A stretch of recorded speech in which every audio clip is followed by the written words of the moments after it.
Hey everybody, how's it going? Happy here. I'm going to be talking about a topic that nobody seems to be talking about when it comes to Activision, and I'm also going to be talking about some of the topics that maybe you've heard about Yeah, that I've may got four, plague Call of Duty as we know it. five. Do me a favor, y'all, please. I worked very hard on this video, so please, if you hit that like, subscribe, comment, I'm there. I'm going to be Oh, looking at them Jesus. and replying them. Bro, I just got I like won't ignore fucking you, six, so seven yeah. kills just now. What's the worst you can do is get a little conversation with a famous person.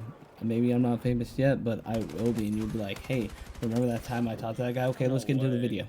Let's start with a big red flag numero uno one. Okay, the beta. On surface, it's the same old deal. You pre-order the game, you get to play early. We've seen this for years, but the way it's being used feels more cynical than ever. To get into early beta, you had to pay the pre-order price of $70 minimum, and that could go up way higher. I think up to like 120. And here's where the trap springs. The moment you download and play the beta, getting a refund becomes a real headache. On Steam, the standard policy is a refund within 2 weeks of purchase and under 2 hours of playtime. But a beta is designed for you to play way more than 2 hours. People on forums quickly found out that after sinking 10 hours into the beta, the refund requests were dead on arrival, even if they realized they didn't like the game's direction. This puts players in a position where they're financially locked in before the final game is even out, all based on a limited, often buggy slice of the experience. Activision's own terms are notoriously strict, and they're explicitly stated that your participation in the beta test doesn't entitle you a refund. Think about that for a second. You are essentially playing for the privilege of testing an unfinished game, and in doing so, you might be waving goodbye to your right to get your money back if that final product is a mess. It feels like the system is designed to lock in sales numbers early, no matter how the game actually turns out on day one. You are pushed to pre-order for the access, but that very access is then used to block you from getting a refund. It's not a demo, it's more like a financial binding contract disguised as a sneak peek. If the beta was the hook, the day one Game Pass was the sinker.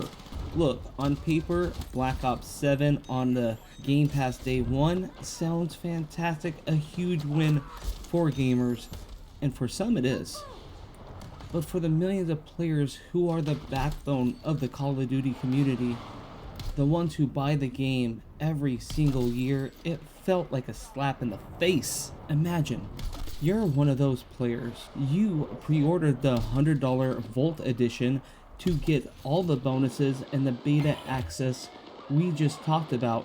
Then, right before launch, you find out that the whole game will be available as part of a monthly subscription. Suddenly, your premium purchase feels completely devalued. But it gets worse. This wasn't about adding value to Game Pass. To play Black Ops 7 on day one, you need one of the higher price tiers like Game Pass Ultimate or PC Game Pass. The standard cheaper console tier of the Game Pass won't include it. Game Pass Ultimate didn't see a 50% price hike. Its price for existing members did rise to $19.99 a month, with new subscribers paying $16.99.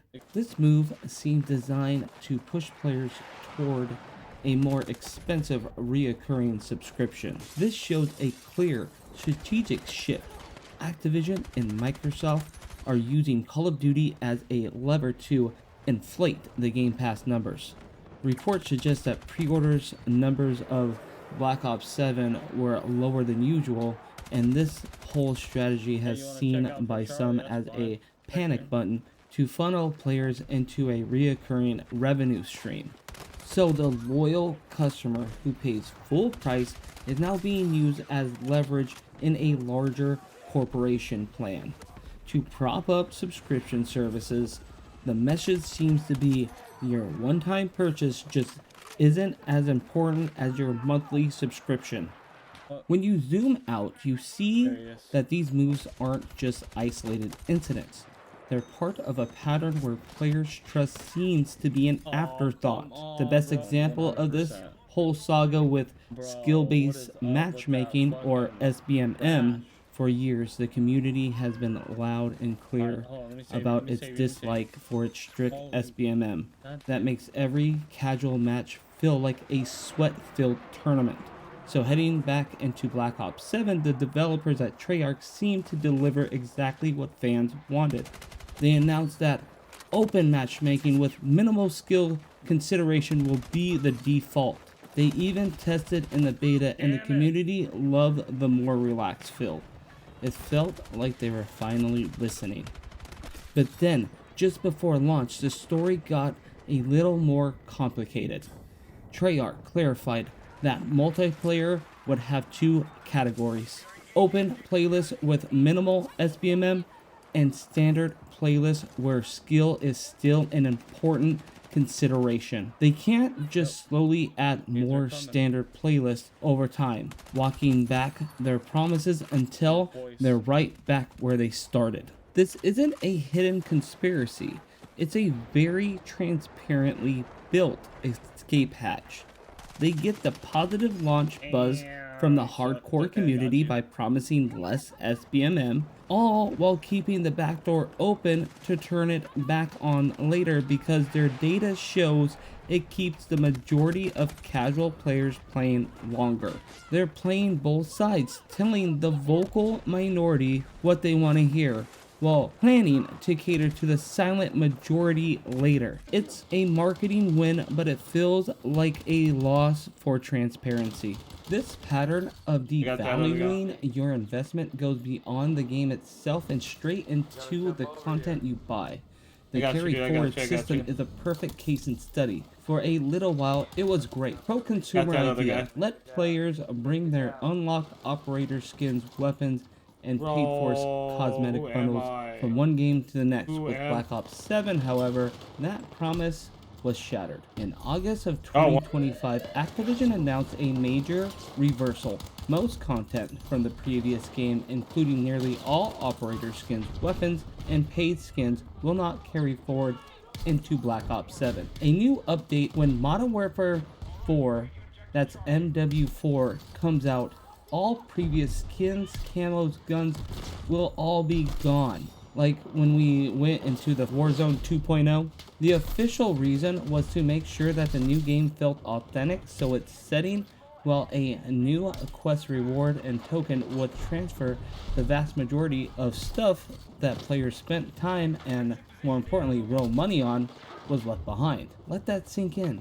You spend $20 on a COD skin bundle, thinking you will get to use it for more than a few months. Then the next game comes out, and that investment was wiped clean. This decision effectively turns every cosmetic purchase into a short-term rental. It completely undermines the idea of digital ownership. You don't own what you don't buy. You're just licensing it for the 12-month lifespan that a single game in the Call of Duty franchise has. It creates a chilling effect. Why would you buy cosmetic bundles if you know there's a ticking clock before they become useless? It's another move that prioritizes short-term revenue from a new game cosmetic cycle over the long-term value for the player. It reinforces the main theme here. The company's bottom line consistently comes before the player's trust and experience. Those COD servers suck. So when you put it all together, what do you get? A beta system that locks in your money. A Game Pass launch that punishes loyal buyers and pushes everyone to a pricier subscription. A promise to fix SBMM that comes with a built-in self-destruct switch. And a carry-forward policy that gets rolled back, making every dollar you spend on cosmetics feel temporary. From the beta to the bundles, the strategy feels less about delivering player value and more about aggressive monetization. Each move on its own might just be a questionable business decision, but together they paint a terrible picture of a company that seems to see its community not as fans to be served, but as resources to be squeezed. Trust is incredibly hard to earn back once you lost it, and right now it feels like Activision is burning through it at an alarming rate. But that's my take on it. The most important voice here is yours. Did you feel stuck by the beta refund policy? How do you feel about Xbox Game Pass strategy and the idea your paid bundles not carrying forward? Let me know in the comment section below what you think. This is a conversation we need to have. And if you want to keep having these discussions about games we love, make sure to hit that like and subscribe. It really does help. Thank you for watching.